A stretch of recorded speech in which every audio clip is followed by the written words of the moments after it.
Good morning. Good morning. How are you this morning? Um, so far so good. Well, that's good.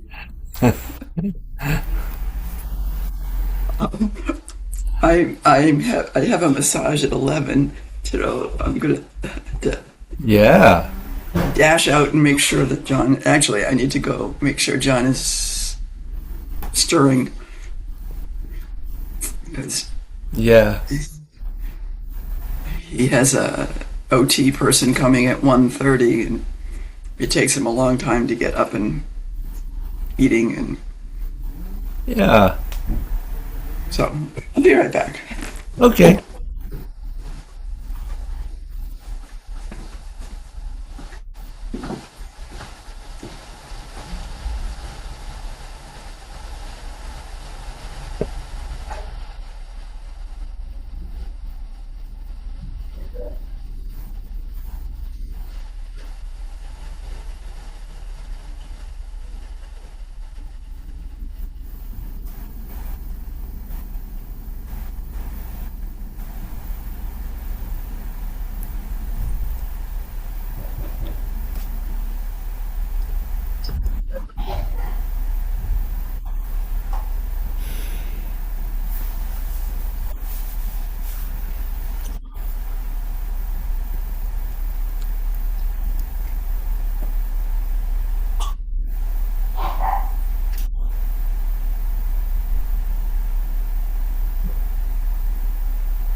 I did go out and remind them about the septic.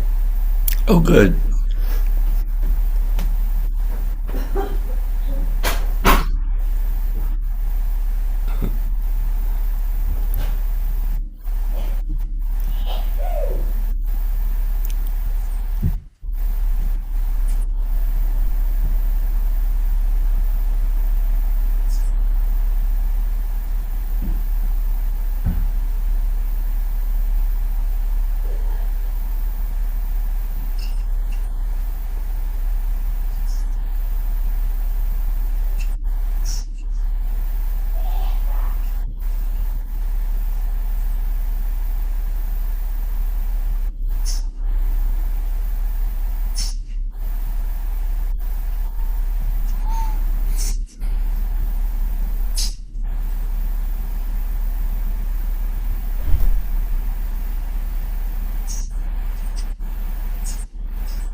Good morning. Morning, David. How are you this morning? Good. How's it going there? Good. We've got our tree guys here doing some trimming. They're making a fair amount of noise outside. Very, very noisy machines. Yeah, but it's good. We had a couple of trees that were starting to brush the house, and it seemed like time. Yes, yes, yes, for sure. Yeah, you don't want the. No, we have enough trees right here, so Yeah. we're. I think our builders were a little disturbed that we were reluctant to have any trees cut down that didn't have to come down. Yeah, they like to clear it out. Yeah, I'm sure it makes it easier for them, but Yeah, yeah. Well, There's something to be said for shade. there is, particularly as we approach this time of year. Uh, so Mr. Nagel is, I think, in France now.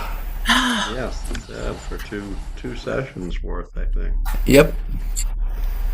So, And Joanna's, I'm sure, off of the demo for Trump coming to the academy, here for the Coast Guard Academy today. yes.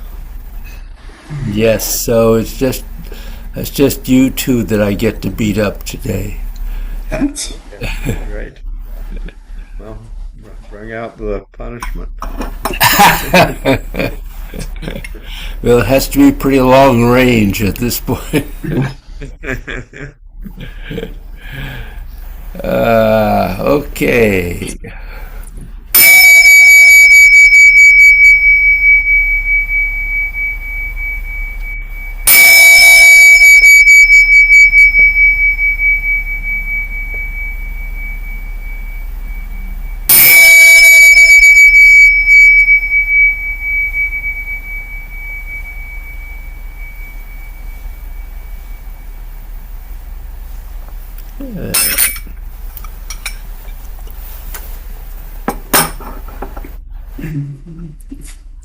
So I might just mention that Rick Barrett's workshop was Sunday, and it was extremely good. Good. It was Rick fulfilling his promise, and I might just mention that his new book, which this was based on, will be out August 4th. So What's the focus of his book, David? I'm sorry. What is the focus of his book? Um, Continuing to develop what he's worked on all along. Really increasing the awareness of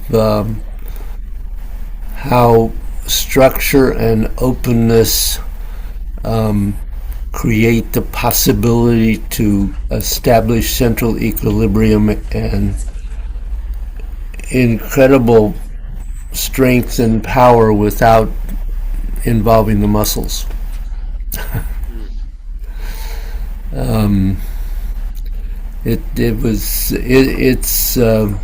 He continues to grow, and so I do recommend that, because he includes, as always in his books, really very simple exercises, but ones that can really help you to understand the principles of what he's trying to teach. So, I'm sure it was well attended. we had 19, I believe. Oh, yeah. Pretty good. He'll be back in October if you're interested. So, any questions? How is opening and closing developing for you? If you don't already open and close. I think I'm opening and closing. I think it keeps what I'm finding generally, as we've talked about extending and opening and closing, is I feel like everything is softer feeling Mm-hmm. without and trying, not to lose the energy, but to have the energy, have the movement be less muscular. Good. Uh,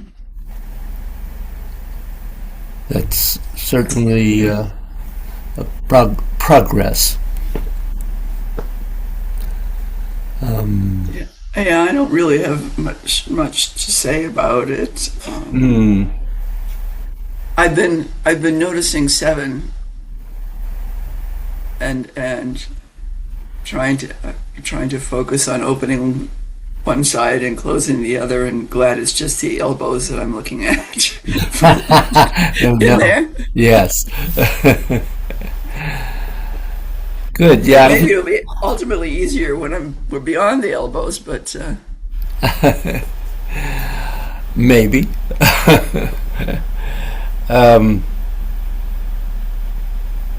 yeah, it's a actually, I think once you can really involve um, opening and closing in seven will begin to make more sense. For one thing, um, one thing I was going to say is that awareness about seven is reminds us that that's one of the reasons why using the dynamic sphere to practice this is a good thing, because that's what's happening there. You have one side open, one side closed, and they're continually reversing. So it gives you an opportunity that once you establish either side to then let go of it and continue doing it and focus on the other, and ultimately to get the two together without having to think about it. So going back to something we worked with many years ago can be very helpful in this. find So, myself doing a little bit of that walk in, coming down the hallway, oh, good. especially if I'm following John and he's walking really slowly. That I can. Gives you something to occupy you. Yes.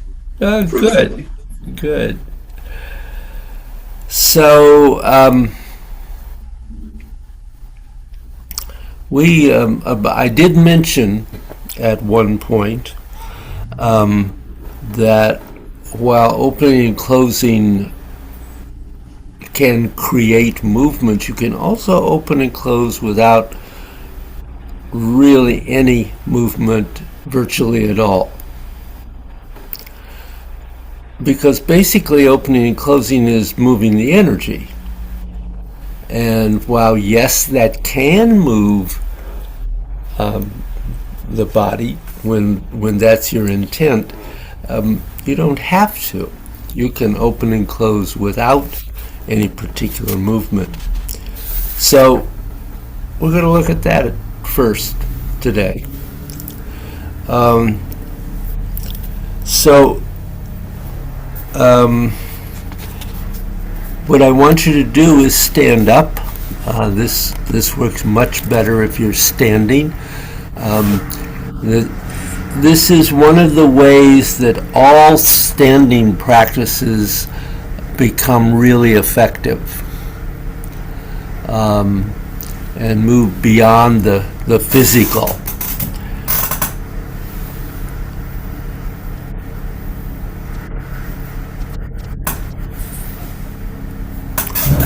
So basically what I want you to do is to step out and find that basic structure, and make sure that you release the qua a little as we do for that.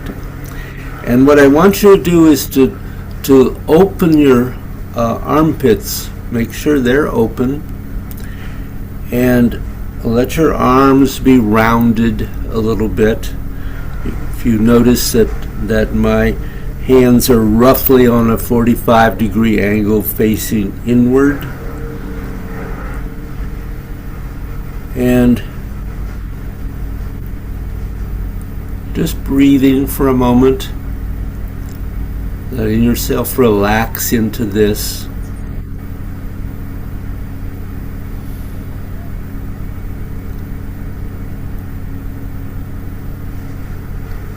And then focus on your elbows and let them release and open about 20 or 30%. And then begin to just open and close. So just feeling now the movement of the energy through the body, through the arms. In particular, the elbows, since that's where we're really focusing right at the moment.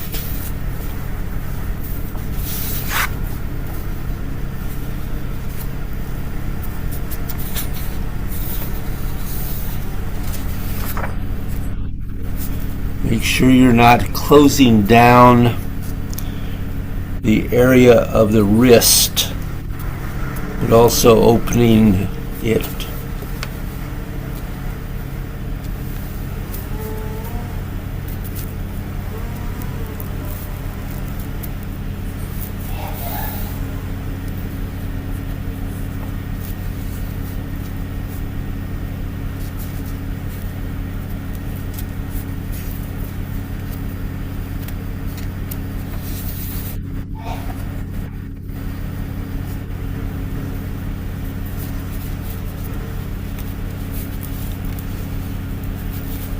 And your intent here is that your palms are facing your lower dantian.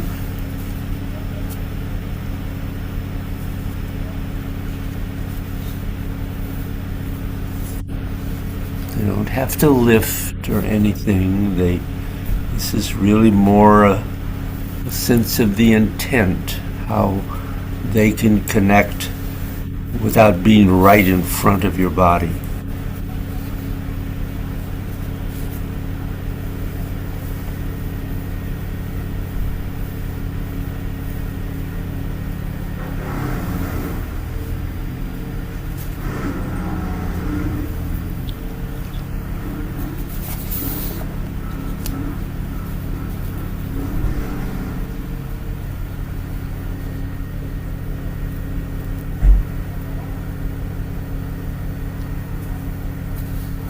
Just focusing on the elbows and getting the sense of their opening and closing, and causing some movement, not of the arms particularly, but of the energy.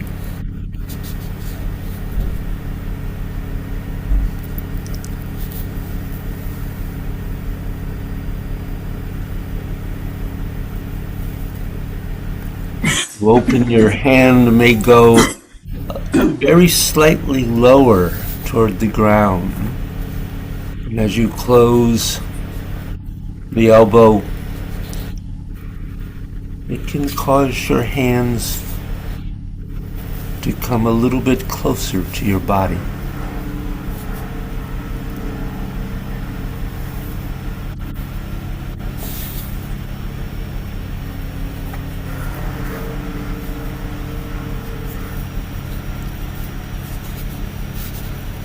Feel your elbows opening and closing.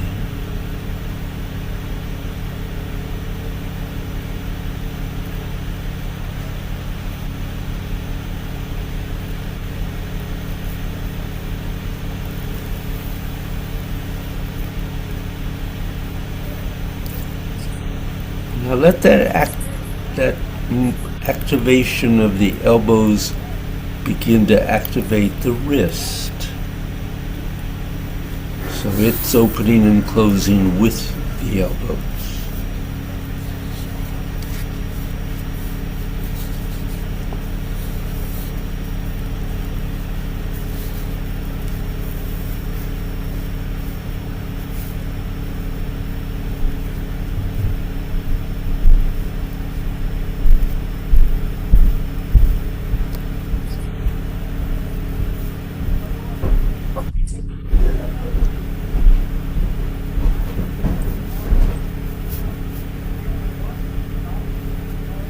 Now, if you tend to get tightness in your shoulders or neck or back, you may find that this opening and closing releases that.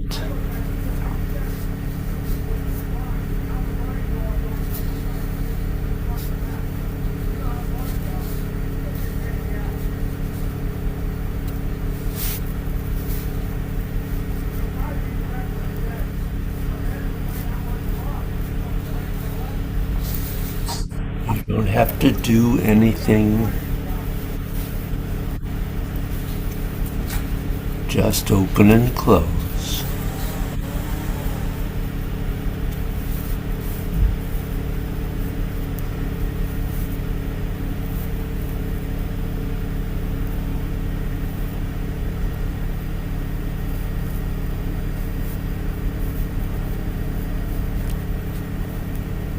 And now do the whole hand.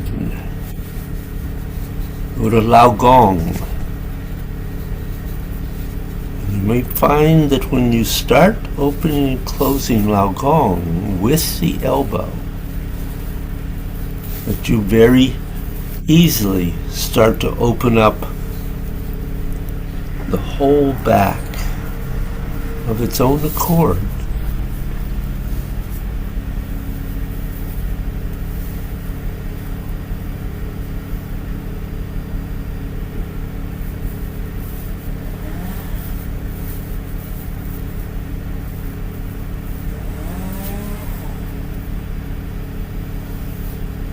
Now open and close all the way to the fingers.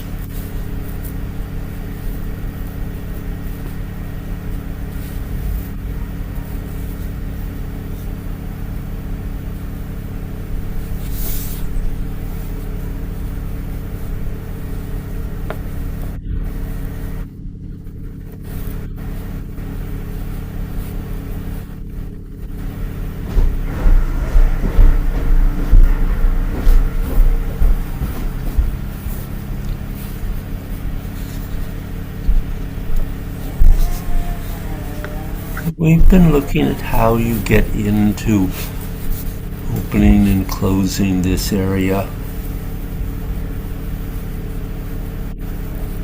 And now we want to continue really being aware of how you open and close internally.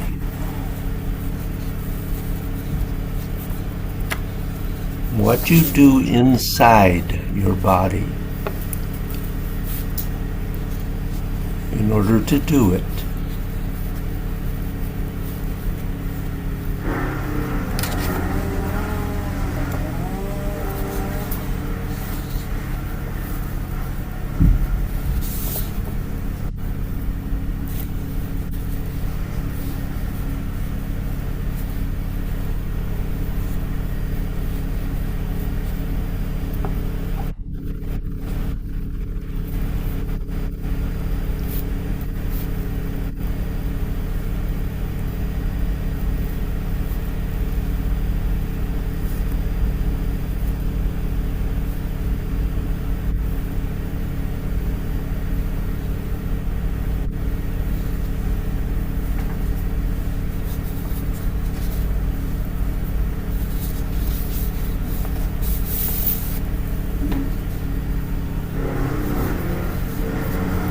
Opening and closing inside.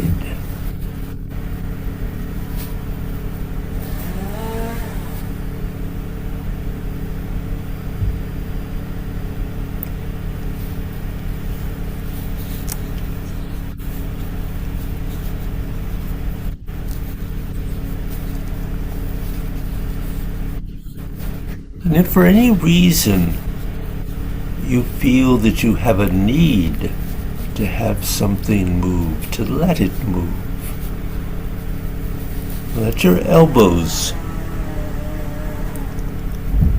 go a little bit out to the side, but not down.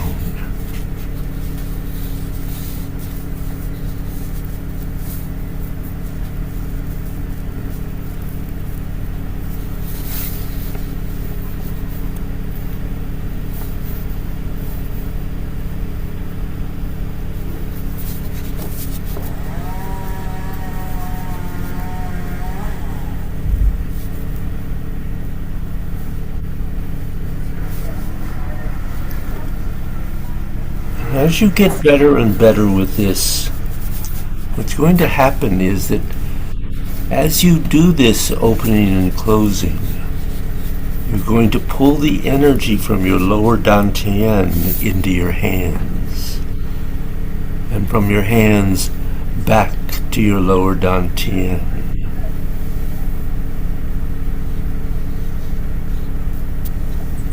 That's what you normally want to do.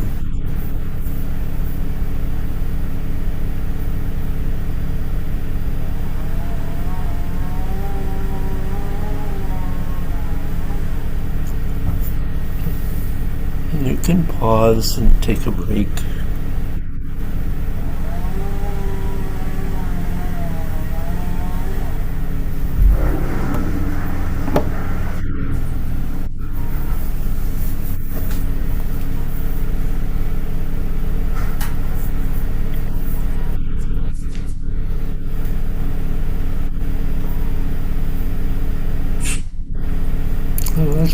Let's sit for a minute or longer.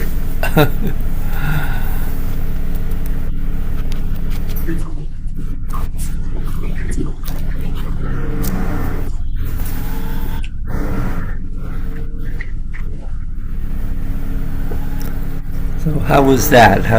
What did you discover?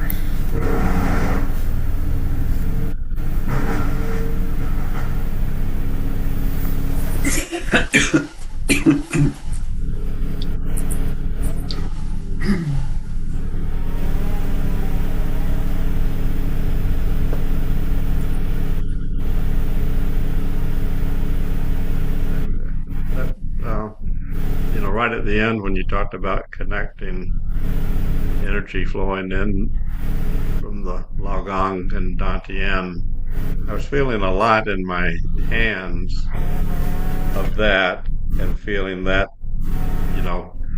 opening and closing, and with the opening there was more emphatic feeling, and with the closing trying to stay soft, which was working without thinking about it too. Oh, good. So that was good. I wasn't really feeling the energy in the lower dantian that much, but I think your comment, which was right, not very many seconds before we stopped, gave me a focus to work on. The whole thing, and it's really interesting that how much you can feel without any significant movement. But that's really not necessarily the purpose of this. Our real purpose is internal. And so, for instance, in the Wu Yu Jiang style Tai Chi, the first posture preparation is just that. It's simply standing and opening and closing and really making those internal connections. And ideally, that's how you begin everything. Taking a bit of time to settle and really feel first that you come to stillness and then to open and close. And then go in, let that take you into the movement. And of course the opening closing continues through the movement as well.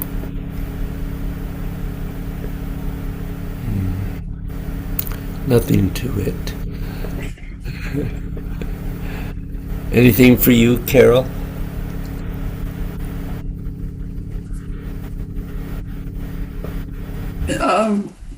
Nothing spectacular. Though at the end, when you were saying that they're kind of going directly from the Lao Gong to the Dantian, with my hands down at my sides, there's a lot of body that it's got to go through, legs and that's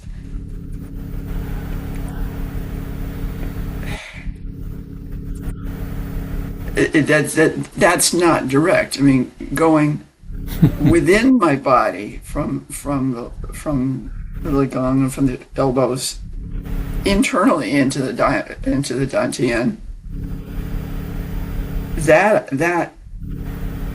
But I mean, thinking of it more in terms of the movement of closing, and having your Ligong pointing at your Dantian, just sort of jumping directly from the Ligong to the Dantian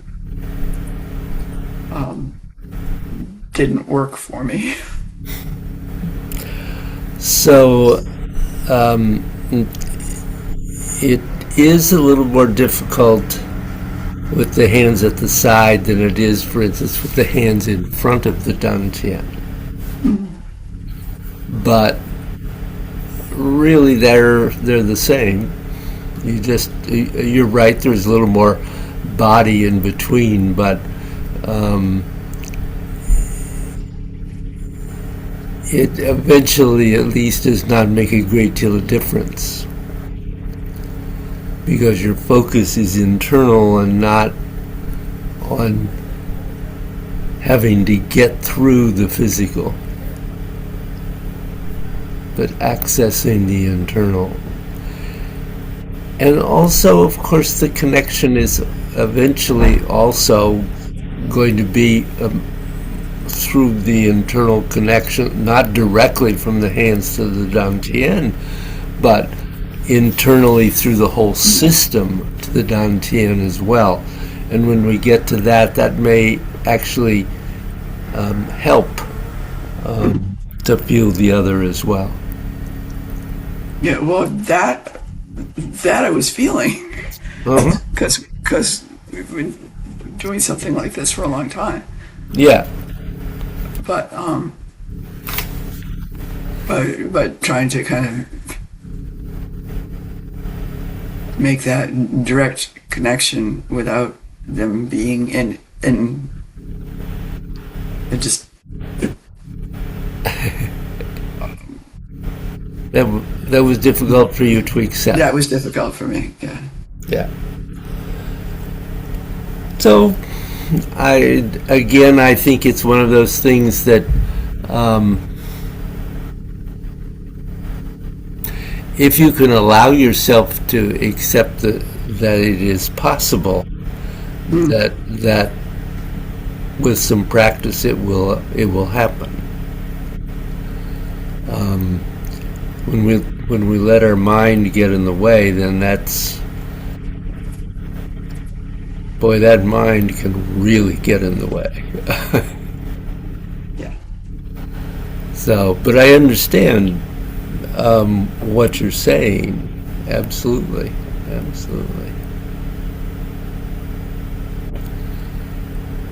So, if we go to just the basic opening and closing from the elbows to the fingertips, did that seem to be flowing pretty well? Oh yeah, it was.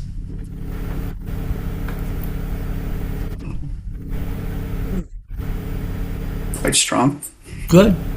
Good. Great. Bill? I wouldn't say for me quite strong, but it's there. So Good. That's. yeah. I think that's great. If you really feel that it's there, and all the way through, not just at the elbow and at the wrist and at Laogong, but that you feel it connecting all of those points too. So it certainly sounds like progress for you, Bill and Carol, that you are continuing to do good work. It's interesting. I've been doing some different stretches with my trying to keep, you know, keep material that I have to deal with here Uh-huh. operating, and so some of those things have connected tendons, I guess tendons, all the way from a joint to the extremity in a physical way that I feel in a different way than my old routine. Mm-hmm. And that really, today I was feeling the effects of that, stretching some new things that I've been doing for a few weeks that I hadn't really been stretching before Uh-huh. physically, and that seems to also enable this to happen a lot more easily without without replicating sort of the PT physical therapy aspect of it, but Yeah. it just seems to be working better. You know, one of the things, of course, that we're trying to really get to happen is to increase the flexibility of the fascia, which includes ligaments and tendons, and be able to move the energy through that much more effectively when it does move easily.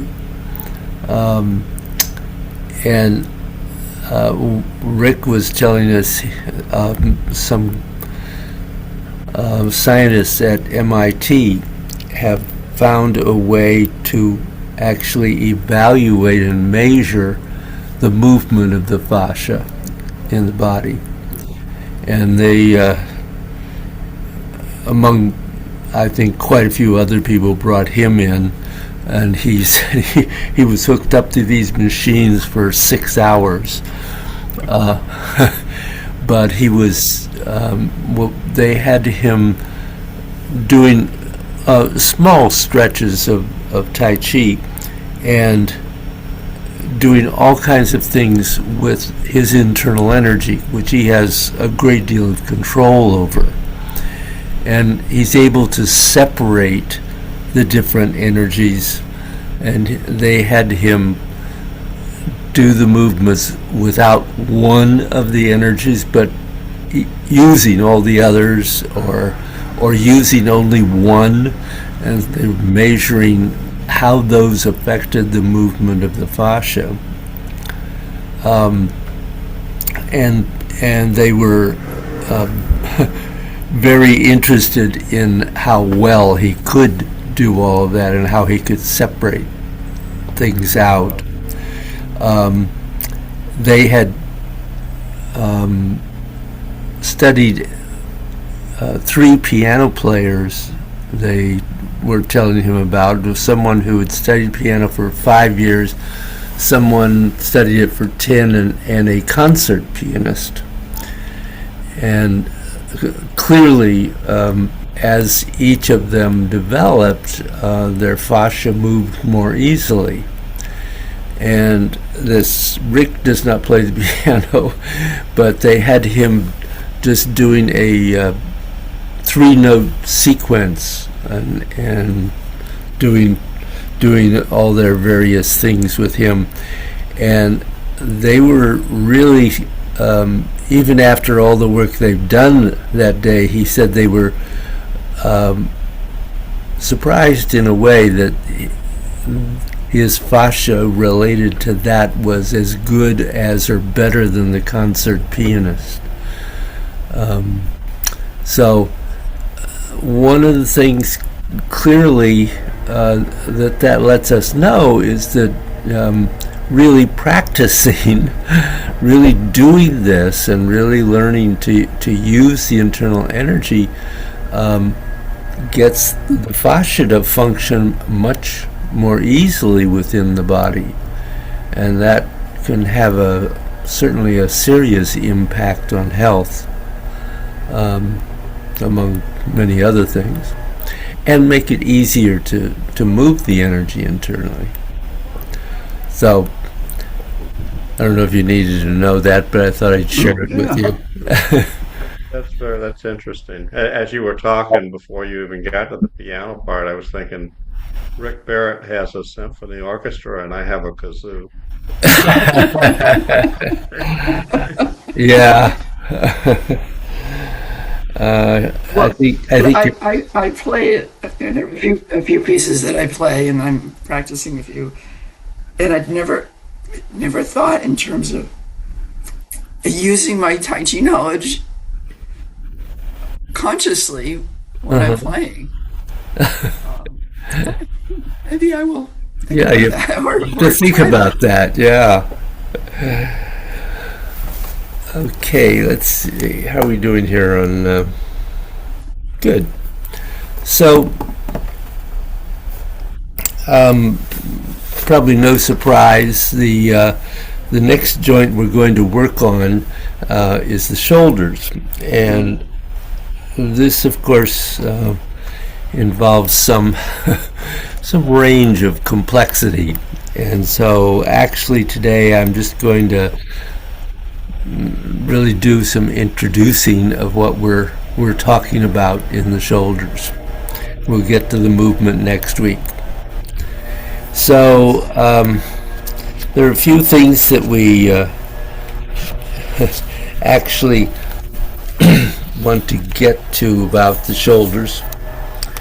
Your body has interconnected parts and points, which I certainly have talked about before.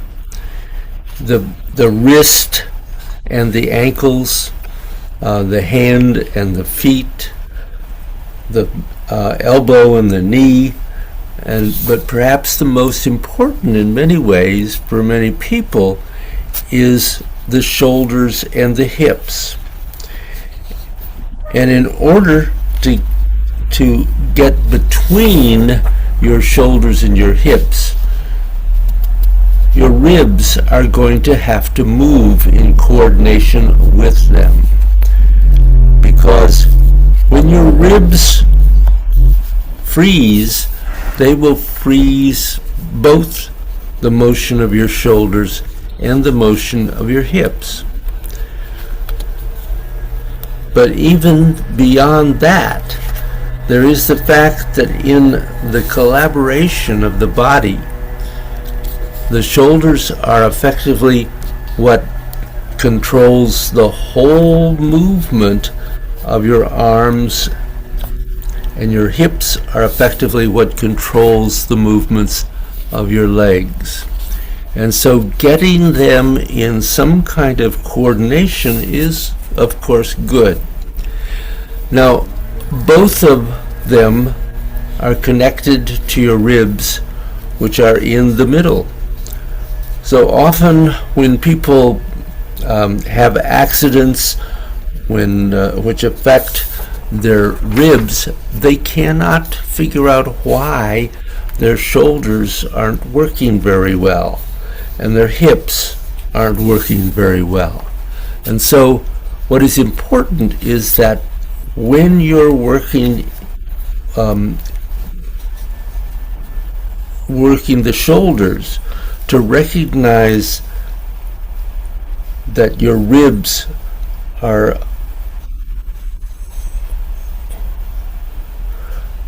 recognize what your ribs are doing, and that your ribs have to be in motion.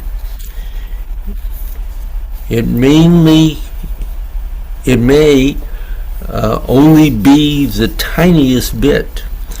It may just be that they feel comfortable, and it doesn't matter even at what angle. What is important is that they are moving and your shoulders are moving. The next thing is that whenever you move the shoulders, your neck is involved. Now, what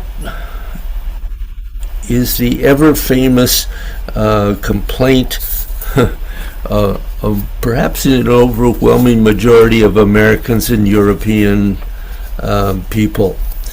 It's neck and shoulder pain, because you can't get one without the other. Now, when the neck freezes, the whole back freezes. And notice that if you pick your shoulders up and bring them down, you will notice that when your shoulders move, something happens in your neck. So just lifting your shoulders can let you feel that. We will look at more of this as we go on. And there's another thing. When most people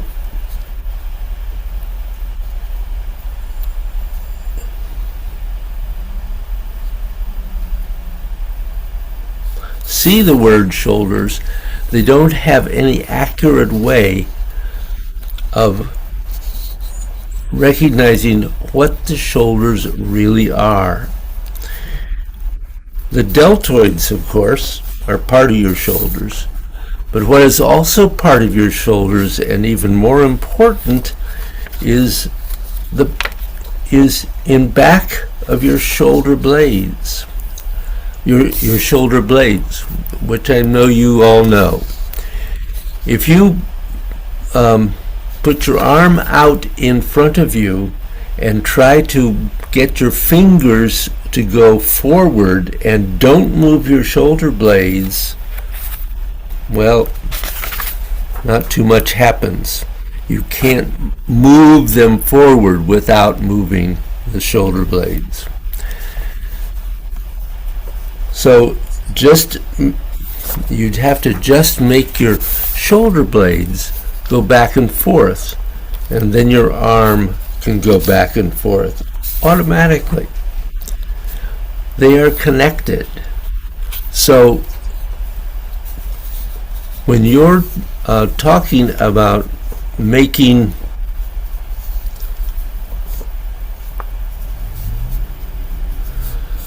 opening up this joint, you're also talking about opening up your shoulder blades. And as a matter of fact, the overwhelming problems that people have with neck pain is that some part of it's coming from the shoulder blades. You can take someone who is in an incredible amount of pain in their neck and get their shoulder blades to start moving, and magically a lot of the pain just disappears. And so when you have too much of a shortening between your shoulder blades and your neck, you will not only get pain in your shoulders, you will also get it in your neck. So they're a one-piece deal. Now there's one other thing here that's very important. This is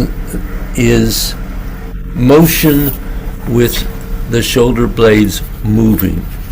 If you go pretty much to where the middle of your chest is, the middle of your sternum, Behind that is your heart. And the vertebra that's right in back of here, the Chinese call Hoshin. In acupuncture, this is one of the central points that you always work on for anybody with heart problems. It is also a whole thing in Qigong that keeping this vertebra, if you just kind of look at the middle, I'll show you that in a minute. So there needs to be very softly continuing to move, no restrictions, no problems. It's really very important for the heart. And even more than that, getting the qi to go between your heart and the vertebra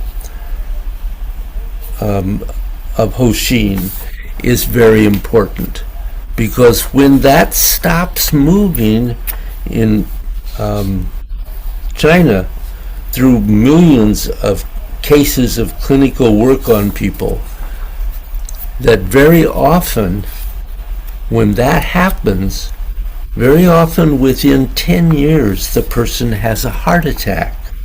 So it's very important that this area in the back of the heart is kept that you keep the energy moving through it. And the first stage is just keeping it physically moving, so that it can prevent all sorts of heart problems. So that area has to move. Now the other thing is the motions of the shoulder blades. There are many different motions that the shoulder blades makes, and we're only going to actually work on one very basic one to begin with. And the most basic is the shoulder blades going forward, so towards my chest, which is an opening, and then towards the back, which is closing. So if you just, I don't know whether you can see this or not, but I'll turn. I don't think we worked on this particular movement certainly often, maybe at all. But anyway, David, we can't see your upper, we can't see your shoulder. Can you see me now? Not quite. Not quite. Okay. Yeah, just tilt it up a little bit if you get it tiltable. Well, my problem is I can't do that separately. Let me just get out here far enough. How's that? Another step further out. That's better. Yeah. Yep. Okay. So you want to just watch the area of my shoulder blades, because they are moving forward towards my chest and opening and moving back a little and closing.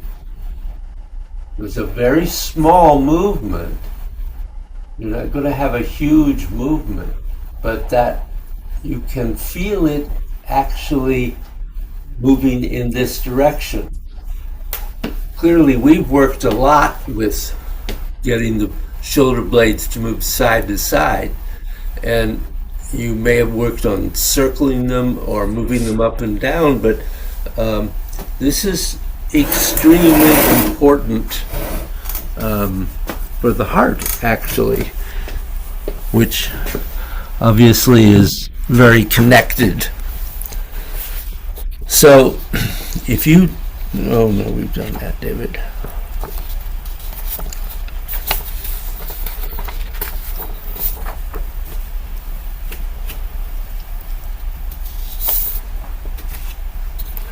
So this is very important in terms of improving the functioning of the blood circulation of the heart.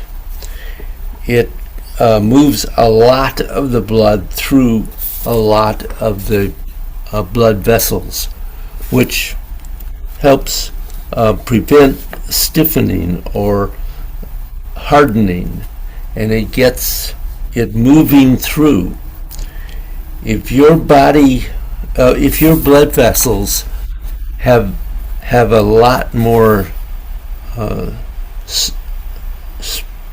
spring, you have a better chance of plaque not developing inside them. And plaque is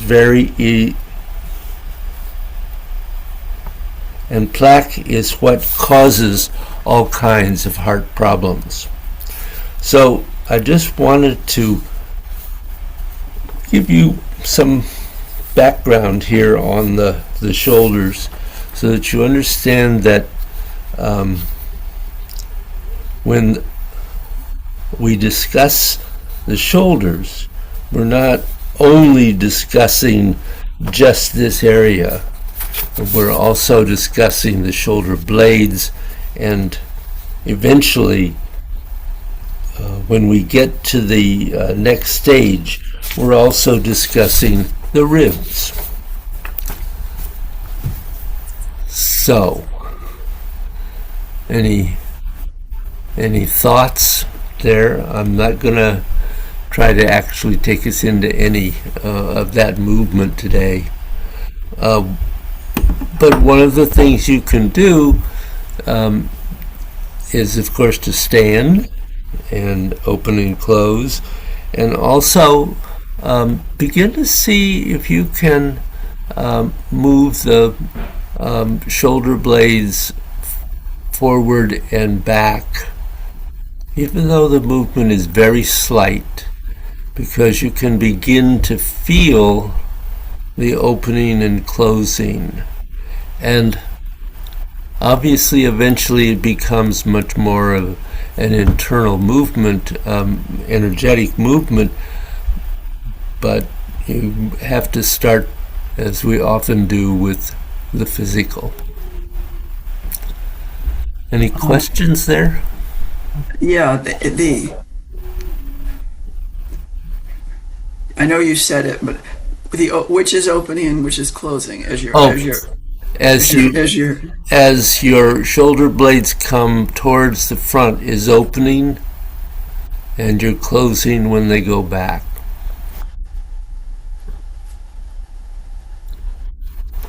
So, another piece. Anything for you, Bill? I'm hearing what you're saying. I'm not sure my shoulder blades are hearing it. Well, we're not used to, the fact that you have probably, I would think, at this point, connected the shoulder blades so that when you move the elbows in certain ways, you can be aware that that's also moving the shoulder blades. That's a start. You at least know that the shoulder blades move. Beginning to really feel that movement forward and back this way is not easy, but it is really important for heart health. So Yeah, differentiating that from what I've been doing all along, and I think even sometimes leading with the shoulder blades, we've had different in various forms, uh, having them close closer together to open up and then separate. Uh, is what so this moving forward and moving backward versus separating and uh, and closing them together, which sort of brings this part of your shoulder back. mm. Is what I've and been doing. and Not the same thing that you're talking about. So well, they work together, though. You can feel that same movement, that when the shoulder blades go this way, it also opens this way. So you will find that they work together in different directions. So, okay, well, have a good week, and hopefully Joanne will be back with us next week. And I look forward to seeing you. Thank you, David. You're welcome. Thank you. See you, Carol. Bye-bye. And I gotta leave right off. I got Oh, okay. check in with John and take a shower and go. Okay. Is John up? I don't know. I did. Oh, okay. That's why I have to check in. Sure. I know. I understand. We'll have a good massage. Thank you. That'll be good for you. That will be good for me. I need Yeah. it right now. Absolutely.